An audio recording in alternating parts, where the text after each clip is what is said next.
Hey, everybody who's listening. I've shared this before, but I guess it's a subject that I wanted to touch again um, because I've gotten negative backlash about it.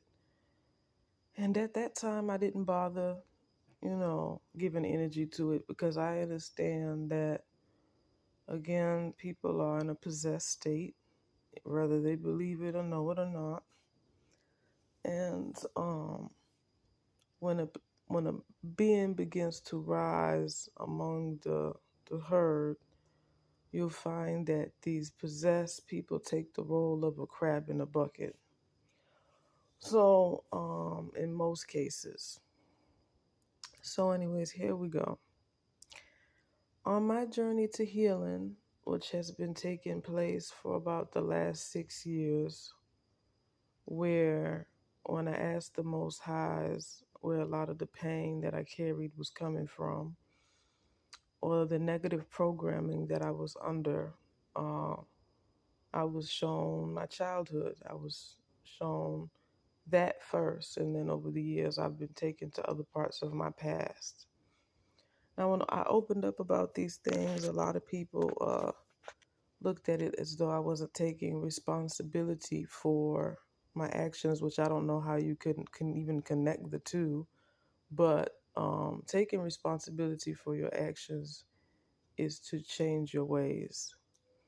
And being accountable for your actions is to change your ways if you know the way in which you are living is wrong. Um, Sorry, my cat just climbed on me. I'm starting to get distracted. Playing the victim would be to never change and continuously blame the circumstance or whatever happened to you for why you never move forward in life. That's not ever the approaches that I have ever taken.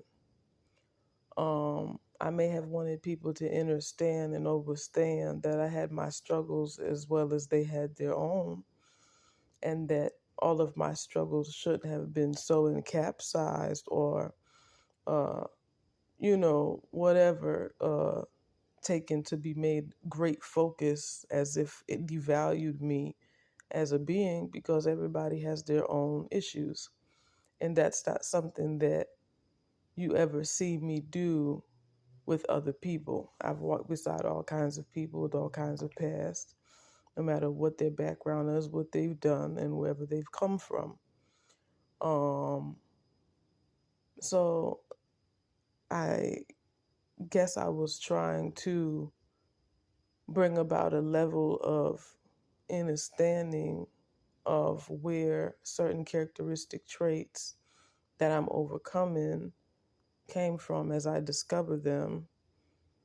Um, so that there would be a sense of grace or patience in order for relationships to be sustained. Um, and again, this is what I do for others. So if I realize that a person had a harsh past and it's reflecting in how they may come off to me, I give them that grace. If they're working on themselves, I know that that issue that they have will inevitably fade away. And it's not up to me to say when it should, because that's just not up to me. If a person is overcoming 15 different bad habits, 10 different bad habits, whether it's, let me name a few random ones that most people struggle with today. Um, if someone's overcoming, just think of maybe your own struggles and what you and your loved ones struggle with, that no matter how many times you get checked about it, you still get checked about it many years later because you still struggle with that thing. But you may have had some improvement, or maybe you haven't. But whatever it is that is a struggle for you, if you are out there, just think of yourself as an example. So I one day was in the mirror And I was wondering why or where the state of mind that my nose was too big or certain things was coming from. And these are thought processes that I've had my entire life, since a child. But I guess, because I'm not every day of my life thinking about certain things that happen to me. I'm a very present individual in terms of I'm not going to be, or growing up, or throughout the course of this path before my healing journey started. I wasn't just sitting there thinking about things that had happened to me years and years prior. A lot of things I didn't even remember, you know, and not just traumas, but just little things. And so when I was wondering where this negative state of mind came from, uh, when it came to my features, my physical features, me being bothered with my body here, finally one day I just kind of questioned it. Like, I'm so tired of continuously seeing my body here and having an issue with it. Like, I have hairy arms and legs, you know, uh, I have a really wide nose. I'm like, so why do these things bother me? And I guess just from asking the question alone, the memories came up. Or I'm like, why do I think that I'm weird? Or why do I think this? Or why do I think that? You understand what I'm saying? And I started to remember the first time that it was ever said to me, when you are very impressionable as a youth. And so everything you're told, you absorb, and it becomes what you start to think about, whether it's life or yourself. So, these things was rooted in teasing or bullying and things that happened when I was real small. I'm talking about elementary school years that I had never even thought about. Once those years of my life faded away, those things was never on my mind. So I examined the thoughts, I paid attention to the feelings that they brought up, and I realized, wow, this was the birth of me thinking those things about myself. So when I look back to examine, for example, being called weird because when I was around those ages, a lot of my friends or associates became sexually active. I'm talking about 11, 12. I'm talking about middle school years. And I didn't judge them at that time, but um, they seemed to had always gotten along with the other girls that was sort of like that, or that was into popular culture. I remember Nicki Minaj was very popular around that time. I didn't like her at all. Because of her lyrics and what it was doing to the young girls. I didn't think 11 or 12-year-old girls should have been singing those kinds of lyrics. And that's particularly why, or just any musician really that was pushing this agenda of degeneracy upon the youth and lawless behavior. So to be told by 11 or 12-year-old gay boy that I'm weird because I, again, didn't watch this certain kind of movie or film, but his 13-year-old sister was pregnant. As I look back and I examined the people who were used as vessels to tear down my self-esteem, which leads to self-hatred, which inevitably detaches you from your higher mind or higher self that's supposed to be in the image of Elohim. So then you seek to be in the image of the people of this world, which is the beast or its children. Um, I then realized, like, wow, none of these people were normal that had anything to say about me. And the truth of the matter is, a lot of them had already started losing their soul essence due to their sins, because let's not act like there's not consequences for sins. Let's not act like there's not consequences for breaking Elohim's laws. Every disease in the world, whether mental, emotional, or physical, every problem in people's lives is due to the disobedience of the laws. So let's not act like the way we live our lives and the things we do don't affect the quality of life. So in that we will have. So I realized that, and as I'm on this healing journey, I shared these things on social media. And I said, well, a lot of these people that had bullied me and made me believe something was wrong with me because I wasn't watching certain television programs. I remember something called the Bad Girls Club was very popular. I only remember the name, or Basketball Wives and stuff, because my older sister used to watch all of that garbage. And again, being told you're weird because around this age, I just, I had always been very, very different and just really not drawn to things of the world. That's the best and quickest way that I could put it. I didn't start to go outside of myself until I was 16 and 17, which is when I graduated high school at the age of 17. And that's when you seen a shift in my personality because I began to adopt the ways of the heathen. But even then, that was more so in the avenue of being a temptress, which I've opened up about these things. And so all of the bad spirits and energy that was dormant within my body from my youth began to unravel and begin to overcome me. So all those years of my life when I had so-called self-control, I was holding back a lot of bad energy. And I remember constantly being enticed by it or going through phases of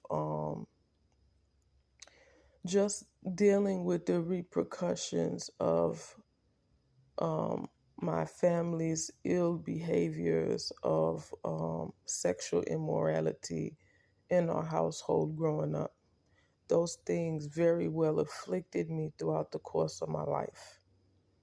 But I couldn't seem to let go of the ideology that I had at that time that sex was not supposed to come before marriage and that you were supposed to spend your whole life with one man.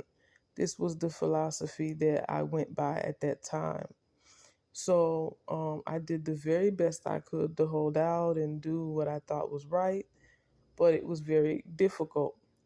Um, so, anyways, when I realized a lot of them children that was teasing me had begun looking back now as someone who walk a spiritual path that understand even the toll that sin took on me alone. So from judging myself, me realizing what had begun to happen to me when I began to go outside of myself, I was like, I can only imagine that they had begun to practice these things so much sooner, which means there must have been abuses in their household, by the way. But so that's where I'm able to show compassion because nobody that young, unless they're influenced by the programs they're watching or the music they listen to or they're exposed to that stuff, is going to be like that on their own.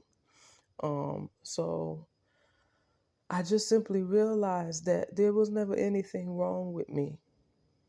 And now I'm actually glad that I was the way I was, because had I went outside of myself any earlier, then it would have took me a lot longer just to repair those things.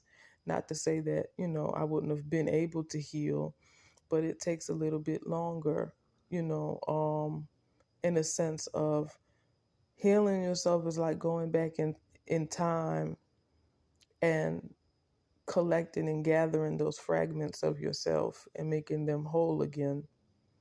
And then you have to take into account that those entities had been feeding off of, the low vibrational state that a person was in.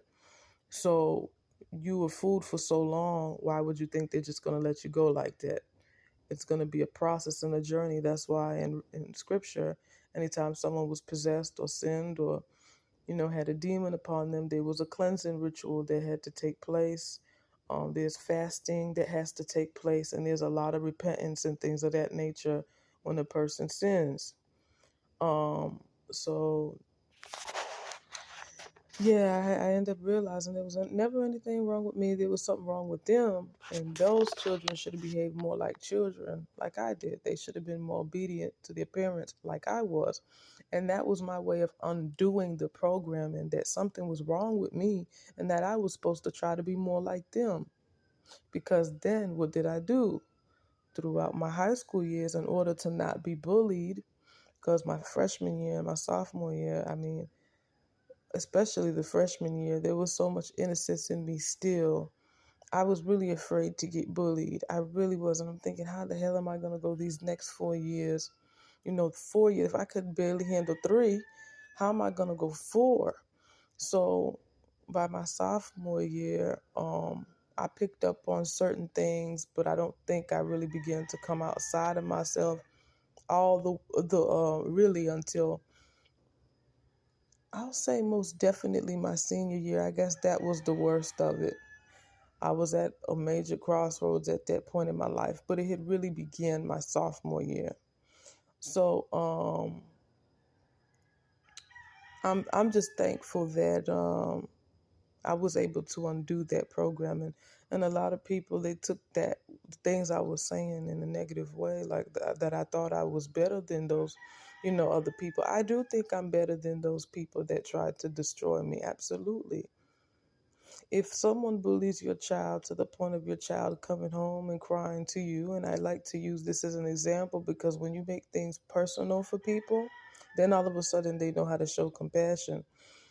When you make it about them, all of a sudden, they know how to show compassion.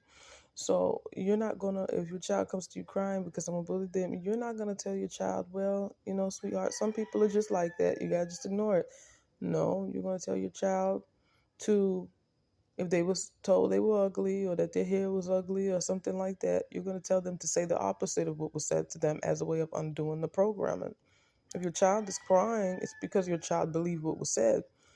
So you say, no, tell them you're not ugly, you're beautiful, your hair is beautiful, and that they're ugly. Or maybe you might not say tell them that they're ugly, but you may say, you know, that they're not perfect either. They got their own issues, they got their own flaws.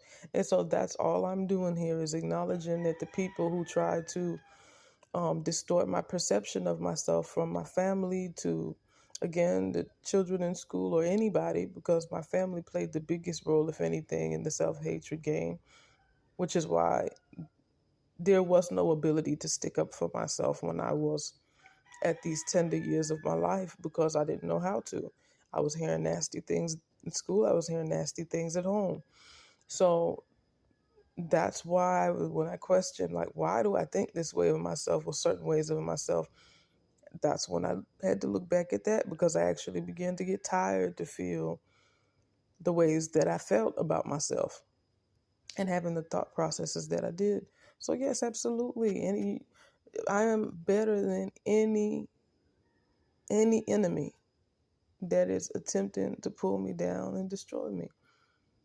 Because if it was a spirit of Elohim in that vessel, they'd be going around uplifting, and being good examples to other people. So if they're trying to promote sin and recklessness and making you feel like something's wrong with you because you're not engaging in that, then something is wrong with them. And if a lot of those people took what I said personal because maybe they were that other person, then they need to learn how to heal and forgive themselves and get out of my mouth and get out of my mind so that they will stop taking the things that I'm saying personal because it wasn't about them. They never did anything to me, these people on social media. I've never even met a majority of these people. So for me to be addressing people who have caused me mental and emotional abuse and for them to take it the wrong way because they may have lived with guilt of being that other person, or they may have been that fast girl or boy back in the past, that don't matter. And if you wouldn't hurt people, you got to go and make that right. But don't attack me because you can't forgive yourself or whatever the case may be.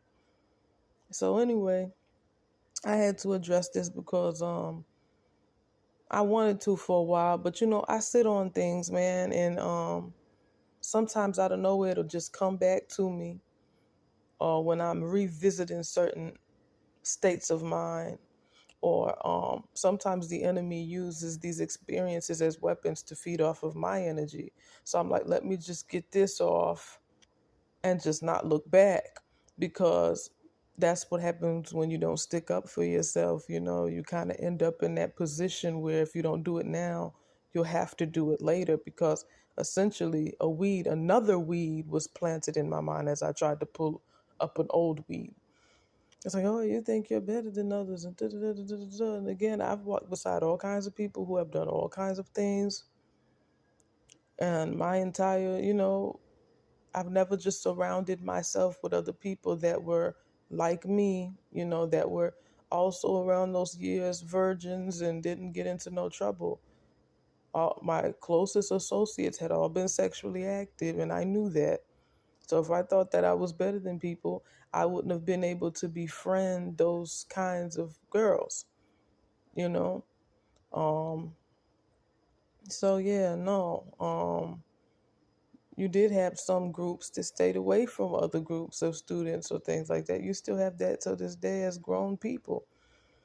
As grown women or grown men, people are still doing these type of things to this day. And to this day, I'm still that person that doesn't do that. I'm still that person that will befriend you no matter what you've done or whatever your past may have been. I now know to keep my distance at times now, because a lot of the times that you befriend people with these types of past, if you don't have them type of past, it's almost like the energy that they're at war with tends to target you. And if this person is in this constant state of comparing yourself to themselves, it'll often have them feeling down about themselves and the things that they've done. And I've dealt with this even with my consort, and I've had to check him about it. Like, because he was one of those people that went outside himself at a pretty young age due to the culture and the influence. And I said, listen, you can't compare yourself to me or to other people, because you got other people who did even better than I did in the realm of self-control, and are grown men and women that haven't come outside of themselves. And you got elders that have never even smoked a cigarette, never hit a joint, and women or elder women like my grandmother who spent their entire life and having had only been with one man. So at the end of the day, I didn't even live up to the highest standard that I had set for myself based upon what I had learned at that course of my life about religion and all those programmings that I was under in my youth. I just took, you know, longer, I guess, than most of the people around me to get involved in those things. That was that.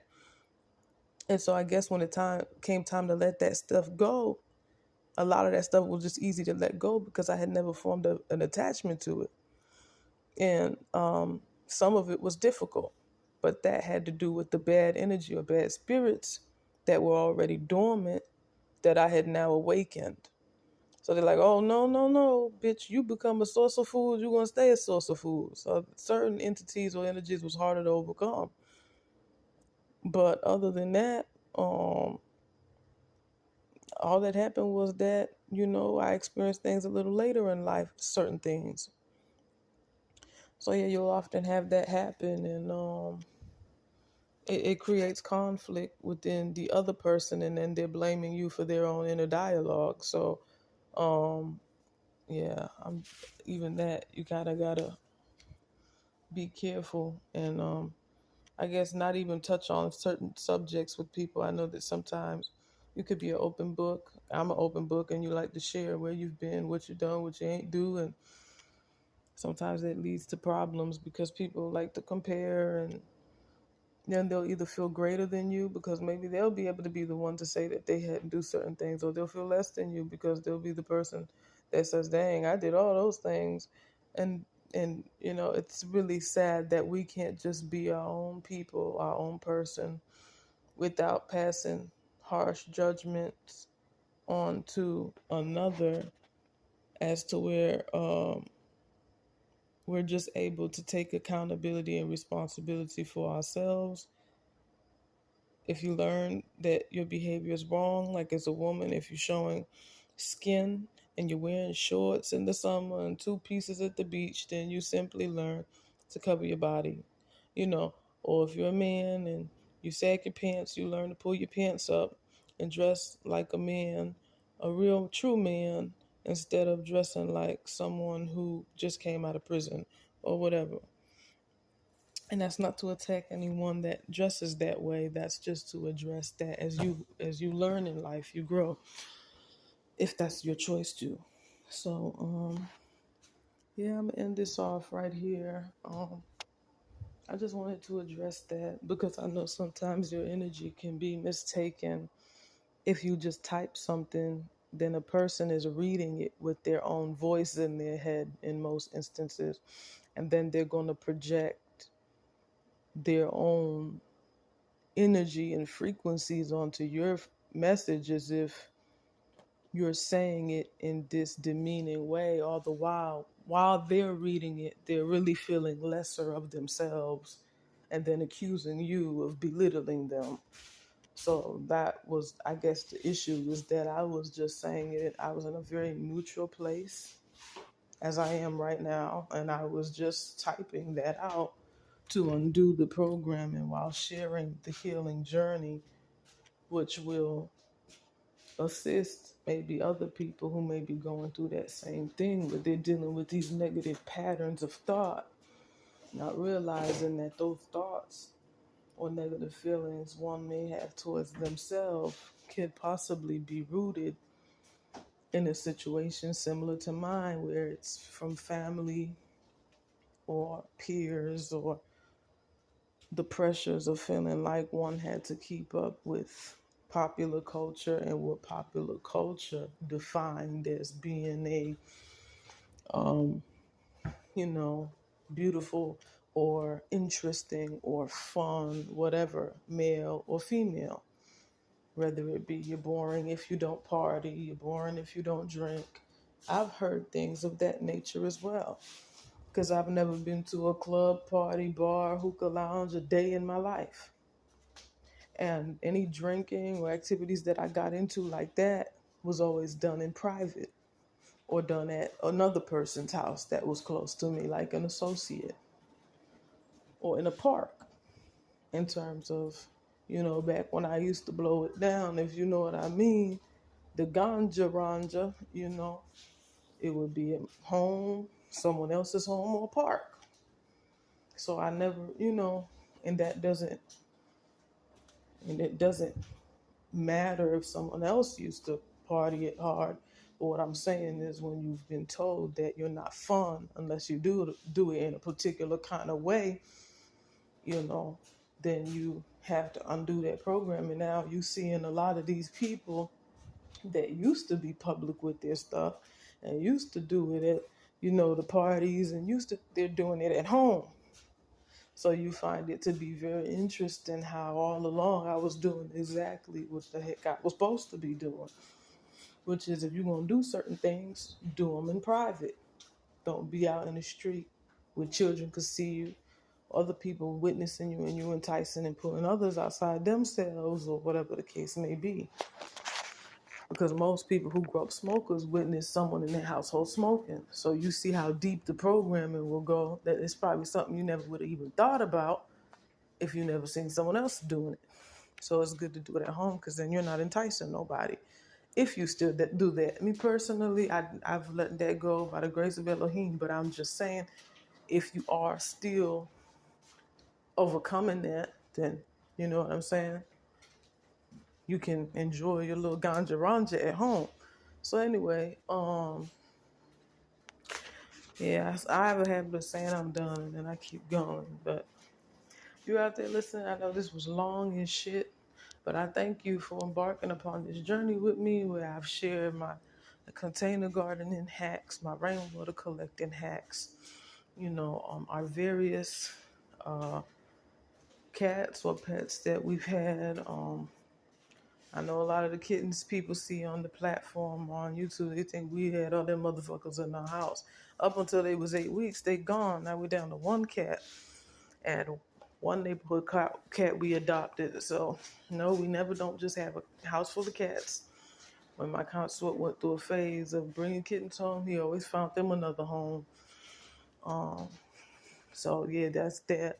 But just that them little quirky little videos that I be putting up, and also me sharing just my thought processes on certain things and things I've learned or experiences that I've had with others that were eye-opening when it comes to the realm of spirituality and things of this nature. So, thank you for embarking on this journey with me. If you are on a healing journey of your own, please don't be afraid to look in the past. If you've ever paid attention to people who do therapy or things or have counseling and stuff like that, they always ask you about your childhood for a reason. So don't be afraid to revisit those times of your life, because the first 7 years you were being molded so that you would be who you are today.